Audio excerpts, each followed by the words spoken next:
नमस्कार, मी दीपक पळसुले. दुपारचे 2 वाजता बातमीपत्रामध्ये आपल्या सगळ्यांचं स्वागत. आणि बुलेटिनच्या सुरुवातीला या तासातली महत्त्वाची आणि मोठी बातमी.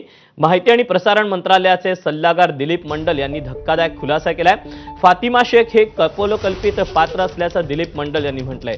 फातिमा शेख हे पात्र आपणच बनवलंय. सावित्री फुलेंच्या चरित्र ग्रंथात कुठेही फातिमा शेख यांचा उल्लेख नाही.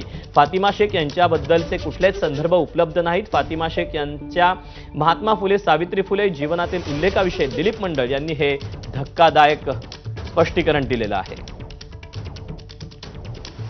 आपण याबद्दलचे अपडेट जाणून घ्या. सोमेश कोलगे आपल्यासोबत आहे. सोमेश, खरं तर जसा सावित्रीबाईंच्या कार्याचा उल्लेख होतो तसा फातिमाजींच्या नावाचा देखील सातत्यानं होत असलेला आपण पाहतोय. परंतु आता जे दिलीप मंडल यांनी जो खुलासा केलेला आहे तो अत्यंत धक्कादायक आहे. दिलीप मंडल यांचं काय नेमकं म्हणणं आहे, काय त्यांनी याचा उल्लेख नेमका कुठे केला आहे?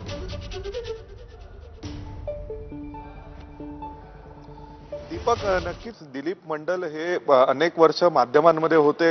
ते स्वतः प्राध्यापक आहेत असंही त्यांनी म्हटलंय आणि त्यांनी अनेक विषयांवर लिखाण केले, पुस्तकं लिहिली आहेत आणि विशेषतः संघावरती, भाजपवर, हिंदुत्वावर खूप कठोर टीका करण्यासाठी दिलीप मंडल हे ओळखले जातात. आणि दिलीप मंडलांनी 2021 मध्ये 2019 मध्ये असे लेख लिहिले होते की ज्यामध्ये फातिमा शेख यांचा उल्लेख केला गेला होता. सावित्रीबाई फुले आणि ज्योतिराव फुले यांच्यासोबत फातिमा शेख यांचंही काम होतं आणि त्यांनी शाळा चालवण्यामध्ये सहकार्य केलं, अशा स्वरूपाचा एक उल्लेख त्यांच्याकडून वारंवार केला गेला होता.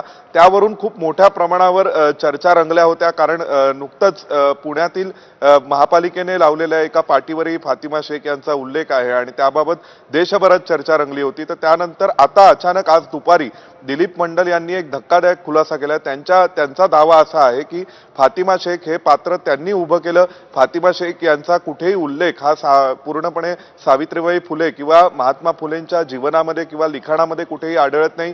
त्यांच्याविषयी जे जे जीवनचरित्र लिहिलं गेलंय त्यांचं त्यातही फातिमा शेख यांचा उल्लेख नाही. तर फातिमा शेख हे मी तयार केलेलं पात्र होतं असं दिलीप मंडल यांनी दावा केलाय. तर दुसऱ्या बाजूला आपण काही जाणकारांशी बोललो तर त्यांचं म्हणणं असं आहे की शर्मिला रेगेंनी महाराष्ट्रामध्ये याविषयी पूर्वी काम केलंय आणि त्यांच्याही लिखाणामध्ये, अभ्यासामध्ये फातिमा यांचा उल्लेख आहे. त्यामुळे नेमका फातिमा शेख यांच्या भोवती फिरणारा जो वाद आहे त्या वादावर दिलीप मंडल हे जे माहिती प्रसारण मंत्रालयाचे सध्या सल्लागार आहेत आणि त्यांना ऑगस्टमध्ये सल्लागारपदी नेमण्यात आलं होतं. त्यावेळेस जेव्हा त्यांची नेमणूक झाली तेव्हाही खूप मोठा वाद झाला होता. कारण ते खूप कठोर टीकाकार म्हणून ओळखले जातात भाजपचे, हिंदुत्वाचे, संघाचे. आणि त्यांची नेमणूक ही मोदी सरकारच्या 3ऱ्या कार्यकाळामध्ये झाली होती माहिती प्रसारण मंत्रालयाच्या सल्लागारपदी. आणि त्यांनी आता अशा प्रकारचं एक स्पष्टीकरण दिलंय की फातिमा शेख यांचा उल्लेख प्रत्यक्षामध्ये आहे किंवा याबाबतचे संदर्भ कोणतेही सापडत नाहीत. तर त्यांना पूर्णपणे मी तयार केलं होतं, माझ्या लिखाणातून पहिल्यांदा उल्लेख झाला असं दिलीप मंडल यांचं म्हणणं आहे. नक्कीच सोमेश, तू राहाच आपल्यासोबत डॉक्टर मिलिंद आव्हाड आहेत, JNUचे प्राध्यापक. आव्हाड सर, आता सोमेश काय सांगत होता याबद्दलचं तुम्ही सगळं ऐकलेलं आहे. दिलीप मंडल यांनी असा दावा केलेला आहे की फातिमा शेख हे जे काही पात्र आहे हे कपोलकल्पित आहे, ते मी स्वतः बनवलेलं आहे. या सगळ्यावर आपण काय प्रकाश टाकाल? खरं म्हणजे महात्मा फुलेंचा गौरव ग्रंथ ए.डी. फडकेनं संपादित केलेला आहे. साधारणतः 30-35 वर्षापूर्वी तो गौरव ग्रंथ प्रकाशित केलेला आहे महाराष्ट्र शासनानं. त्या गौरव ग्रंथामध्ये फातिमा शेख, मुक्ता साळवे, सावित्रीबाई फुले, महात्मा फुले यांचे फोटो आहेत. तर थोडक्यात जसा मुक्ता साळवेचा फोटो हा कदाचित मुक्ता साळवे ही 14 वर्षाची मुलगी होती, महात्मा फुलेच्या शाळेत शिकणारी विद्यार्थिनी, ज्यांनी खूप प्रसिद्ध ग्रंथ लिहिलेला आहे मांगा महाराजांच्या दुःखाविषयी. तर त्यांचा फोटो उपलब्ध नाही, परंतु ते इतिहासात पात्र किंवा ती व्यक्ती इतिहासात हयात आहे, अस्तित्वात आहे. तसं फातिमा शेख ह्या नगरच्या शाळेत सावित्रीबाई फुलेंबरोबर आज जशी डीएड सारखी पदवी आहे तशी शिक्षक होण्याकरिता एक जे प्रशिक्षण आवश्यक असतं तसं ते नगरच्या शाळेत त्या महात्मा सावित्रीबाई फुलेंबरोबर त्यांनी ते प्रशिक्षण घेतल्याचा उल्लेख आहे. आणि त्याच्यानंतर त्या महात्मा फुलेंच्या शाळेमध्ये शिक्षिका म्हणून त्यांनी कार्यरत म्हणजे राहिलेले आहेत असं ए.डी. फडकेच्या गौरव ग्रंथामध्ये लिहिलेलं आहे, जो साधारणतः 35 वर्षापूर्वी आलेला आहे. आणि महाराष्ट्रात साधारणतः 1980 पासून फातिमा शेख यांच्यावरती चर्चा आहे, परिसंवाद होतात. इतिहासात त्यांची जी काही एकूण महात्मा फुलेंच्या, सावित्रीबाई फुलेंच्या कामामधला त्यांचा जो सहभाग आहे याविषयी चर्चा होते. त्याच्यामुळे आता केलेला हा जो दावा आहे हा दावा खरं म्हणजे खूप म्हणजे ते कोणत्या आधारावरती करतायत तो भाग तर म्हणजे त्यांनाच विचारायला पाहिजे. पण हे जे ऐतिहासिक आणि म्हणजे हिस्टॉरिकल आणि हो. हिस्टॉरिकल अशी जी एका अर्थानं ही जी रिफ्ट आता नवीन रेजिम करतीये, तर हा एक मोठा वैचारिक डाव आहे. वैचारिक गोंधळ करण्याचं ते एक षडयंत्र आहे आणि मला असं वाटतं का त्याच्यातलाच भाग असला पाहिजे. पण मुद्दा आहे की फातिमा शेख हे ऐतिहासिक पात्र आहे महाराष्ट्रात. त्याच्यावरती 1980 पासून चर्चा आहे आणि मी म्हणालो तसं महात्मा फुलेंच्या गौरव ग्रंथामध्ये याचा उल्लेख आहे. जसा मुक्ता साळवेंचा उल्लेख आहे तसाच फातिमा शेखांचाही सावित्रीबाई फुलेंच्या. आवड सर, माझा सहकारी सोमेश कोलगे दिल्लीवरून आपल्या सोबत आहे, तो तुम्हाला प्रश्न विचारतोय. सोमेश.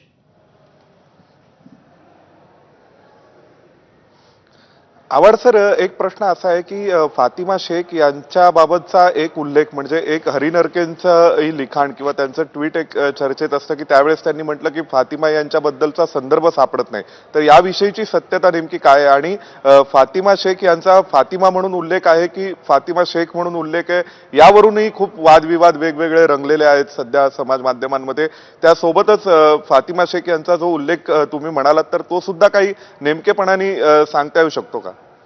अगदी, म्हणजे त्याच्यात 2-3 गोष्टी आहेत. आता म्हणजे एकेकाळी महात्मा फुलेंच्या म्हणजे हरी नरकेच्याच एका मुलाखतीत त्यांनी सांगितलेलं आहे की महात्मा फुले राजश्री छत्रपती शाहू महाराजांची जन्मतारीख ही बाबासाहेबांच्या एका पत्रावरनं लिहिलेली होती आणि म्हणजे महाराज होते, परंतु तरी त्यांची जन्मतारीख ही बाबासाहेबांच्या एका पत्रावरनं त्यांना कन्फर्म झाली. महात्मा फुलेंना दाढी होती का नव्हती हे खूप म्हणजे 1985-90च्या काळात ते कन्फर्म झालेलं आहे. काही फोटो आपल्याला दाढी असणारे दिसतात, काही फोटो नसणारे दिसतात. मी म्हणालो तसं मुक्ता साळवे यांचं ह्या 14 वर्षाच्या विद्यार्थिनी होत्या, यांचा कुठे फोटो नाही किंवा यांची तशी वंशावळ दिसत नाही, परंतु त्या महात्मा फुलेतल्या शाळेत शिकणाऱ्या 14 वर्षाच्या विद्यार्थिनी आहेत, त्यांचं पत्र आहे. तसं फातिमा ह्या हे जे ऐतिहासिक व्यक्तिरेखा आहे ही सावित्रीबाईंबरोबरच शिक्षकांचं काम करणाऱ्या व्यक्तिरेखा आहेत असं हरिनरकेंचाही काही वेळेस संदर्भ आलेला आहे. पण मी मुळात म्हणजे यदी फडके आणि हरिनरकेंनाच ते काम केलेलं आहे महात्मा फुले गौरव ग्रंथाचा. त्याचा संदर्भ देऊन मी हे सांगतोय की महात्मा फुलेंच्या शाळेत म्हणजे शिक्षका म्हणून त्यांनी जे काम केलेलं आहे हा संदर्भ तिथे आलेला आहे. त्याच्यामुळे मला असं वाटतं की आता एखाद्या म्हणजे एखाद्या ऐतिहासिक हिस्टॉरिकल फिगर असेल किंवा हिस्टॉरिकल इव्हेंट असेल याला कुठेतरी फिक्शनलाइज करून कन्फ्युजन करण्याचं हे जे एक आहे तंत्र हा एक वेगळा मुद्दा आहे. पण मला तेच वाटतं की फातिमा शेख याच्यावरती काम होणं आवश्यक आहे. त्यांचा फोटो काय होता, नाव काय होतं, त्यांचं पूर्ण काय नाव होतं हा कदाचित संशोधनाचा मुद्दा आहे, परंतु हे मिथक आहे किंवा हे पात्र मी बनवलेलं आहे असं म्हणून त्यांचं अस्तित्व नाकारणे हा एक खूप मोठा वैचारिक डाव आहे आणि तो मला असं वाटतं की त्याचा विचार केला पाहिजे. मिलिंद सर, आणखीन एक छोटा प्रश्न असाच जोडून त्याला असा आहे की दिलीप मंडल हे अनेक वर्षांपासून लिहितात आणि त्यांनी अनेकदा खूप या विषयावरती मांडणी केलेली आहे. ते स्वतःला या संपूर्ण चळवळीतले लेखक विचारवंत म्हणवतात आणि त्यांनी अचानक अशा प्रकारचं ही स्पष्टोक्ती करणं या सगळ्यामागे नेमकं कारण काय असू शकतं? दिलीप मंडल असं का बोललेत आणि त्यांनी स्पष्ट माफी पण लिहिली आहे एक प्रकारे स्वतःच्या संपूर्ण खुलासा करत असताना. खरं म्हणजे मला त्याच्याबद्दल सांगता येणार नाही, परंतु एक मला म्हणावंसं वाटतं की आपण जसा उल्लेख केला तसा फातिमा शेख किंवा मुक्ता साळवे असतील किंवा आता सावित्रीबाईंचे 2-3 पत्र सोडले तर दुसरे पत्र उपलब्ध नाही आहेत, तर असं संशोधनाचं काम होणं आवश्यक आहे. त्याच्यामुळं पूर्ण दावे जे आहेत ते पूर्ण दावे खरे किंवा खोटे म्हणण्यापेक्षा यावरती संशोधन होऊन त्याच्यावरती आणखी आपल्याला पुढचा कसा विचार करता येईल यासाठीचा विचार केला पाहिजे. परंतु एखादी गोष्ट म्हणजे मला असं वाटतं की यदी फडकेंचं काम हे मूलभूत काम आहे महात्मा फुलेंचं आणि ते 1980 वगैरेच्या काळात झालेलं आहे. त्यावेळेस आता जे दावा करतायत ते काय बोलत होते किंवा होते का नाही या दाव्याच्या अवतीभोवती याचा विचार करणं आवश्यक आहे. त्यामुळे मला असं वाटतं की ते का म्हणतायत याच्याबद्दल तर मला सांगता येणार नाही, परंतु ही गोष्ट खरी आहे की हा जो परिघाबाहेरच्या सांस्कृतिक वैचारिक चळवळीचा इतिहास आहे. या इतिहासाचा पुरेसा आव्हाड सर, तुम्ही ज्या संशोधनाचा मुद्दा या सगळ्यामध्ये मांडताय त्याच्यात दिलीप मंडळ असं देखील म्हणतायत की ब्रिटिशांकडनं जे दस्तऐवज उपलब्ध करण्यात आलेले आहेत ज्यामध्ये फुले दाम्पत्याचा शिक्षण कार्याचा उल्लेख आहे, परंतु त्यामध्ये कुठेही फातिमा असं नाव असलेला उल्लेख देखील आढळत नसल्याचं दिलीप मंडळ म्हणतायत. तेच आता ते कोणत्या आधारावरती हा दावा करतात ते बघितलं पाहिजे. पण मी तरी यदी फडकेंचा महात्मा फुलेचा गौरव ग्रंथ जे आहे त्याचं संशोधन किंवा हरी नरकेंचं संशोधन वाचून किंवा आम्ही पाहिलेले फुले हे जे हरी नरके संपादित आहे त्याच्यात फातिमा शेखचा उल्लेख नाही, परंतु त्याच्यात बऱ्याच नवीन व्यक्तिरेखा आहेत ज्या महात्मा फुलेंच्या जीवन आणि एकूण सार्वजनिक आयुष्याचा भाग राहिलेल्या आहेत. मला स्वतःला असं वाटतं की त्यांचा दावा कोणत्या आधारावरती आहे याबद्दल मला सांगता येणार नाही, परंतु फातिमा शेखांचा उल्लेख हा महात्मा फुलेंच्या म्हणजे समग्र वाङ्मयात आहे. आणि बाकी आज त्यांची जयंती आहे. महाराष्ट्रात मागचे किमान 30-40 वर्ष महात्मा फुले, सावित्रीबाई फुले, मुक्ता साळवे, फातिमा शेख अशी एका अर्थानं या सर्व नावाची चर्चा झालेली आहे. त्या चर्चेचं सार्वत्रिकीकरण झालेलं आहे. त्यामुळे आव्हाड सर, धन्यवाद आपल्या या सविस्तर प्रतिक्रियेबद्दल. आणि सोमेश देखील आपल्याला याबद्दलचे अपडेट देत होता. सोमेश, तुझेही धन्यवाद दिलेल्या माहितीबद्दल.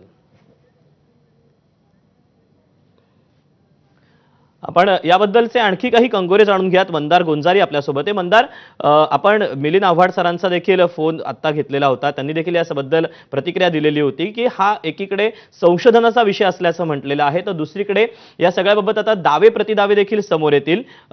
काय सांगशील तू याबद्दल? तुझ्याकडे काय अधिकचे अपडेट आहेत?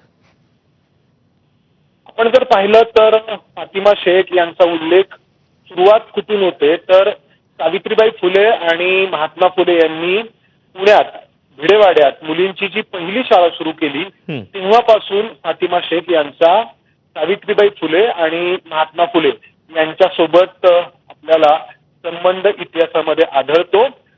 महात्मा फुलेंनी जेव्हा सामाजिक सुधारणांचं कार्य सुरू केलं तेव्हा महात्मा फुलेंच्या वडिलांनी महात्मा फुलेंना घरातून बाहेर काढलं. महात्मा फुले आणि सावित्रीबाई फुलेंना घरातून बाहेर काढल्यानंतर त्यांना आश्रय देणारे जर कोण होते तर फातिमा शेख होत्या आणि त्यांचे बंधू उस्मान शेख हे होते. आणि त्यांच्याकडे आश्रयाला राहिल्यानंतर तिथे पहिल्यांदा मुलींसाठी पहिली शाळा काढायची कल्पना पुढे आली आणि ती कल्पना पुढे येऊन ती प्रत्यक्षात उतरण्यामध्ये महात्मा फुले आणि सावित्रीबाई फुले यांच्याबरोबरच फातिमा शेख या देखील तेवढ्याच त्या ठिकाणी सहभागी होत्या. आणि हा त्यांचा इतिहासातील जो काही रोल आहे, इतिहासातील त्यांची जी काही भूमिका आहे याची वेळोवेळी दखल देखील घेतलेली आहे. हे आहे की त्या दुर्लक्षित राहिल्या महात्मा फुले आणि सावित्रीबाई फुले यांच्याबद्दल जितकं बोललं गेलं तितकं फातिमा शेख यांच्याबद्दल बोललं गेलं नाही किंवा त्यांच्याबद्दल फारसं लिहिलं गेलं नाही. मात्र इतिहासामध्ये जर आपण पाहिलं तर मुलींची पहिली शाळा पुण्यातील भिडेवाड्यामध्ये जेव्हा सुरू झाली तेव्हा ती शाळा सुरू करण्यामध्ये महात्मा फुले आणि सावित्रीबाई फुले यांच्यासोबत फातिमा शेख आणि त्यांचे बंधू उस्मान शेख यांचा देखील तेवढाच महत्वाचा वाटा होता, तेवढीच महत्वाची भूमिका होती.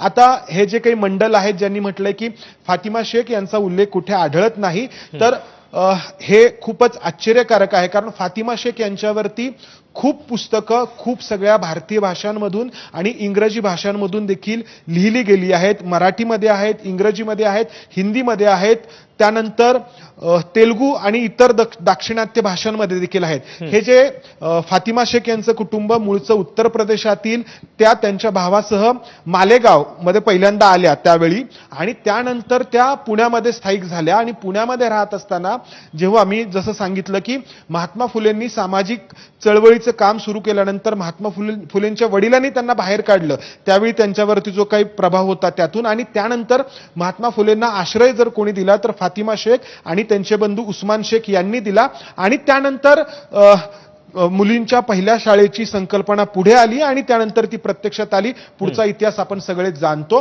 त्यामुळं फातिमा शेख हे पात्रच इतिहासामध्ये नव्हतं हे जे मंडल यांनी म्हटलेलं आहे हे नक्कीच आश्चर्यकारक आहे आणि याच्याबद्दलचे खूप सगळे पुरावे लेखनाच्या माध्यमातून आहेत आणि फक्त हे कपोलकल्पित नाही तर याबद्दल ठोस असे इतिहासामध्ये संदर्भ आहेत. अनेक संशोधकांनी त्याच्याबद्दल शोध घेऊन पुस्तकं देखील लिहिलेली आहेत. दीपक. नक्कीच. त्यामुळे आता आगामी काळामध्ये जाणकार या सगळ्याबाबत कुठले मुद्दे मांडतायत हे पाहणं देखील तितकंच महत्त्वाचं असणार आहे. मंदार, तुर्तास धन्यवाद दिलेल्या सगळ्या सविस्तर माहितीबद्दल.